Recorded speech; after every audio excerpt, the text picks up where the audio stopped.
गुरुदेव, श्री कृष्ण जी की परम कृपा से सदगुरुदेव जीवन में आए और भटकते जीवन को उसकी ठोर मिल गई।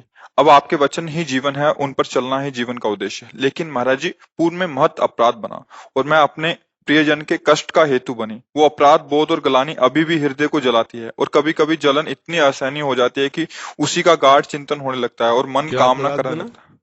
कोई महाराज जी, एक प्रियजनों को कष्ट पहुंचाने वाला ऐसा कोई अपराध बना। जो भी अपराध हो, भगवान बड़े कृपालु हैं, उनकी शरण में हो जाओ। हृदय से जिस कार्य को अपराध समझा है उसकी पुनरावृत्ति ना हो तो भगवान कृपा करके क्षमा कर देते हैं। अगर हम आज प्रायश्चित करें, कल फिर वही गलती करें, फिर परसों प्रायश्चित, फिर वही गलती, ये ठीक बात नहीं है। परमार्थ के लिए ये अच्छा स्वभाव नहीं है। गलती हो जाना आश्चर्य की बात नहीं, क्योंकि भगवान की त्रिगुणमयी माया है। बहुत समय से हमारा मन 5 ज्ञान इंद्रियों के साथ इसी माया सुख में लगा रहा है। तो हो सकता है अच्छे अच्छे साधकों से भी गलती हो जाती है, भूल हो जाती है। पर एक बार गलती हो गई, हम प्राणपण से नियम ले तो हमसे दोबारा गलती ना होगी। अगर हम गलती पर विचार करें कि क्यों हुई, वो क्या कारण हुआ, हमसे चूक क्या हुई साधना में जो हमसे गलती हो गई। अगर उपासक है तो विषय पुरुष तो गलती ही गलती है, उसको पता ही नहीं है कि किसे अपराध कहते हैं। तो मनमानी आचरणों को ही अपना जीवन और सुख मानता है। बात तो यहाँ अध्यात्म में चलने वालों की है।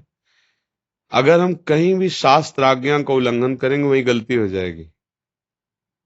एक शब्द की भी चूक हुई, शास्त्र जो आज्ञा करता है हमको ऐसे जनों से संभाषण नहीं करना जिनके संभाषण से हमारा मन विषयाकार हो जाए, प्रभु का चिंतन छूट जाए।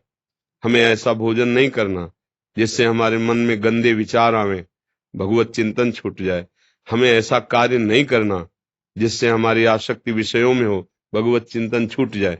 आप देख लो, कोई गलती ही नहीं होगी। गलती तभी होती है जहां अहंकार देहाभिमान से युक्त होकर हम किसी भी विषय की तरफ मनमानी आचरण करते हैं, वही गलती हो जाती है, वही अपराध बन जाता है। इसको सुधारने के लिए भगवान नाम समर्थ है, भगवत भक्तों के वचन समर्थ हैं। यदि हम सत्संग सुने, नाम जप करें और ये नियम लें, जो गलती हो जाए उसकी पुनरावृत्ति नहीं होनी चाहिए। भूल से हो जाए तो फिर कठोर नियम लेना चाहिए कि अगर गलती हुई तो अब 3 दिन हम उपवास, गलती के अनुसार भोजन नहीं पाएंगे, फिर 3 दिन हम जल नहीं पिएंगे, 3 परिक्रमा वृंदावन की करेंगे। अभी ठीक हो, अभी ठीक होने लगेगा।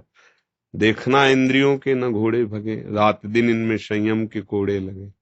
दूसरे से गलती हो जाए क्षमा कर दो, अपने से गलती हो जाए क्षमा मत करो, प्रायश्चित करो उसका। तो फिर मन डर जाएगा, फिर वो भगवत मार्ग में चलने लगेगा। हम दूसरा गलती करे तो क्षमा नहीं करेंगे, हम गलती करें तो कोई बात नहीं। ये विषय पुरुष का लक्षण है।